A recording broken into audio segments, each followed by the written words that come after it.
Assalamualaikum warahmatullahi wabarakatuh. Apa kabar teman-teman semua? Semoga kita tetap sehat dan tetap produktif.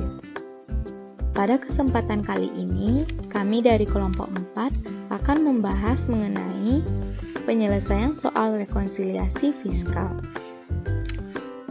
Yang mana video ini kami buat bertujuan untuk memenuhi tugas perpajakan lanjutan dan memberikan edukasi. Kelompok 4 terdiri dari 6 anggota, yaitu Melati Sukma Ayu, Gusranti Yupitasari, Dila Putri Cahyani, Gustia Mauri, Afifa Alia, dan Hana Dwifani Ariska. Selamat menyaksikan video dari kami, semoga bermanfaat.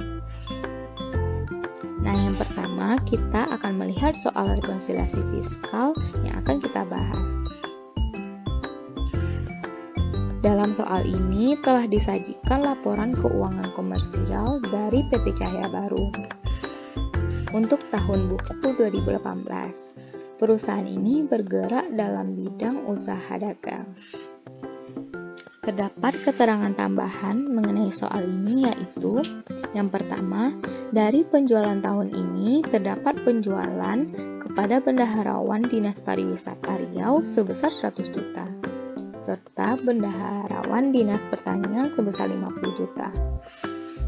Pendapatan bunga deposito dan giro berasal dari Bank Mandiri. Yang ketiga, kepemilikan saham atas PT Bahtera adalah sebesar 15 juta. Yang keempat, PPh pasal 25 tahun 2018 sebesar 25 juta. Yang kelima, beban iklan termasuk di dalamnya iklan sewa bangunan sebesar 1.200.000. Yang keenam, penyusutan aktiva tetap menurut ketentuan fiskal berjumlah 32 juta. Yang ketujuh, seluruh beban entertainment tidak dapat dibuat daftar nominatifnya. Nah, pada soal ini kita diminta untuk menghitung berapa sih PPh kurang atau PPh lebih bayar tahun 2018 dan PPh pasal 25 tahun 2019.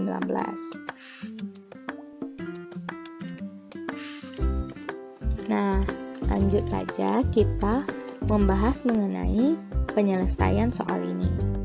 Untuk memudahkan kita dalam menjawab soal ini, sebaiknya kita menggunakan tabel seperti ini.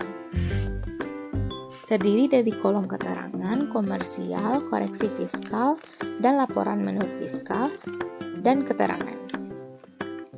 Koreksi fiskal dibagi menjadi dua, ada koreksi fiskal positif dan ada koreksi fiskal negatif. Koreksi fiskal positif ialah di mana koreksi ini akan menyebabkan laba fiskal menjadi meningkat, sedangkan koreksi fiskal negatif di mana koreksi ini menyebabkan laba fiskal akan menjadi menurun. Nah, koreksi fiskal ini hampir sama fungsinya dengan ayat penyesuaian yang sering kita buat. Nah, selanjutnya kita langsung ke rekonsiliasi fiskal yang pertama, ada yaitu beban iklan atau promosi. Kita lihat keterangan di soal. Menyatakan bahwa beban iklan termasuk di dalamnya iklan sewa bangunan sebesar 1.200.000. Nah, ini berarti beban iklan atau promosi yang terdapat dalam komersial ini sebesar 15 juta, termasuk di dalamnya ada 1.200.000 merupakan beban iklan sewa bangunan. Menurut Peraturan Menteri Keuangan Nomor 02 PMK.03/2010 menyatakan bahwa beban iklan atau beban promosi yang diakui menurut fiskal ialah beban promosi yang dapat menunjang produk yang kita hasilkan laku dijual. Sedangkan beban iklan sewa bangunan ini merupakan beban non-operasi. Oleh sebab itu, beban ini tidak diakui menurut fiskal, sehingga pengeluaran menurut fiskal kita semakin kecil akan menimbulkan laba fiskal semakin besar. Nah, selanjutnya, beban penyusunan aktiva tetap. Kita lihat dari keterangan soal sebelumnya bahwa penyusutan aktiva tetap menurut ketentuan fiskal sebesar 32 juta. Nah, berarti beban penyusunan aktiva tetap yang ada di laporan komersial terlalu kecil dibandingkan dengan menurut fiskal yang sebenarnya. Oleh sebab itu, kita melakukan rekonsiliasi fiskal. Berarti, pengeluaran seharusnya lebih besar, sehingga harus kita cari selisih dari 32 juta dikurang 28 juta dapat 4 juta. Karena pengeluaran semakin besar, maka akan menimbulkan laba fiskal yang menurun. Oleh sebab itu, disebut dengan koreksi fiskal negatif. Nah, selanjutnya kita beban sumbangan. Beban sumbangan sebesar 10 juta. Menurut pasal 4 ayat 3 huruf A dan huruf B, Undang-Undang PPH menyatakan bahwa sumbangan, hadiah, hibah tidak dapat dianggap sebagai biaya. Oleh sebab itu, beban sumbangan ini tidak diakui menurut fiskal. Sehingga berarti pengeluaran kita terhadap beban sumbangan tidak ada. Ini akan menimbulkan laba fiskal yang akan meningkat. Oleh sebab itu, disebutkan ini koreksi fiskal positif. Kemudian beban entertainment. Kita lihat dari keterangan soal. Dikatakan bahwa seluruh beban entertainment tidak dapat dibuat daftar nominatifnya. Nah, sedangkan ketentuan pada pasal 6 Undang-Undang PPH menyatakan bahwa beban entertainment yang diakui menurut fiskal ialah beban entertainment yang dapat dibuat daftar nominatifnya. Sedangkan dalam soal ini tidak dapat dibuat daftar nominatifnya. Oleh sebab itu, beban ini tidak diakui menurut fiskal, sehingga beban yang kita keluarkan untuk bunga dan denda pajak ini tidak ada menurut fiskal, sehingga mengakibatkan laba fiskal meningkat. Oleh sebab itu, kita letakkan di koreksi fiskal positif. Nah, selanjutnya, pendapatan luar usaha. Yang mana yang pertama, bunga deposito dan giro. Menurut pasal 4 ayat 2 PPH nomor 36 tahun 2008 dan PP nomor 131 tahun 2000, bunga deposito dan giro ini dikenakan PPH final. Jadi, jika merupakan PPH final, maka akan terjadi koreksi negatif. Dan menurut fiskal pendapatan ini tidak diakui. Oleh sebab itu, maka termasuk koreksi negatif karena pendapatan ini tidak diakui sehingga laba fiskal kita menurun. Nah, selanjutnya sewa bangunan.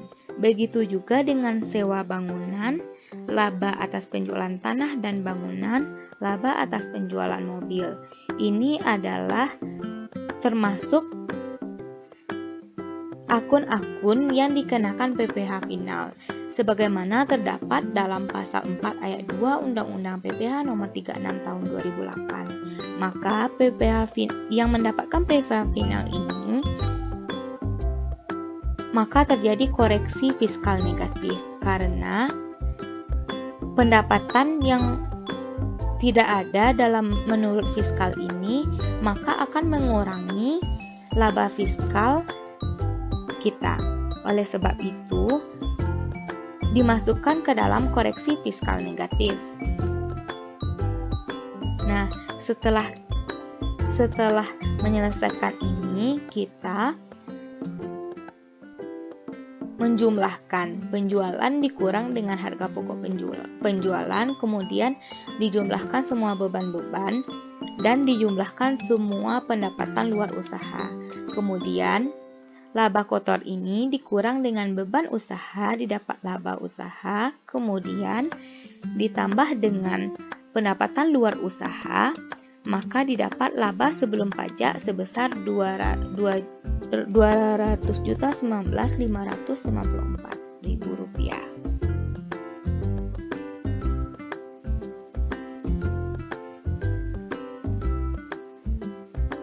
Nah, selanjutnya kita akan menghitung PPh lebih bayar atau kurang bayar. Yang pertama, PPh terutang. PPh terutang ini tarifnya 12,50% dari laba menurut fiskal yang kita dapat tadi. Didapatkan sejumlah 27.449.250. Kemudian, yang mana terdapat di dalam keterangan soal tadi bahwa penjualan tahun ini kepada Bendaharawan Dinas Pariwisata Riau 100 juta dan Dinas Pertanian 50 juta. Kita tambahkan menjadi 150 juta. Nah, penjualan kepada bendaharawan ini dikenakan PPh pasal 22 dengan tarif 1,5%. 1,5% dikali 150 juta, maka didapat 2.250.000. Kemudian yang dikenakan PPh 23 yaitu dividen. Mana kita lihat dari laporan komersial tadi, dividen yang didapat yaitu dividen dari PT Bahtera sebesar 50 juta. Ini mendapatkan PPh pasal 23. Nah, didapat sebesar 1.500.000. Kemudian yang dikenakan PPh 23 lagi yaitu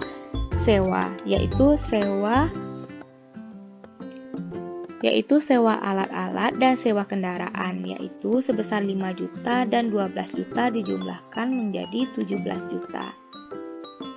17 juta ini dikali tarif, yaitu sebesar 2%, didapat 340 juta. Kemudian kita totalkan PPh 23, yaitu sebesar 7.840.000. Kemudian pada keterangan soal terdapat bahwa PPh pasal 25 tahun 2018 sebesar 25 juta, sehingga PPh 25-nya seperti 25 juta.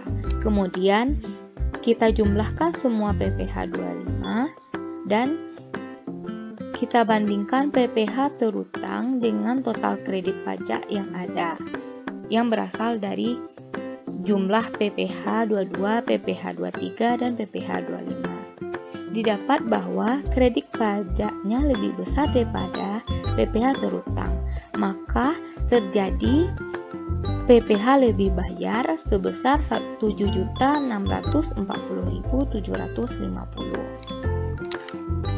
Nah, apabila item-item ini termasuk objek-objek dari PPh 22, maka tidak dilakukan rekonsiliasi fiskal. Baiklah, begitulah penyelesaian dari soal kasus kita ini. Semoga ini bermanfaat bagi kita semua. Terima kasih telah menyaksikan video dari kami, kelompok 4, dan semoga kita bisa menjadi orang yang lebih baik lagi dan lebih banyak menuntut ilmu lagi agar kita menjadi insan yang memiliki ilmu pengetahuan. Sekian, terima kasih dari kelompok kami. Sampai jumpa di video selanjutnya.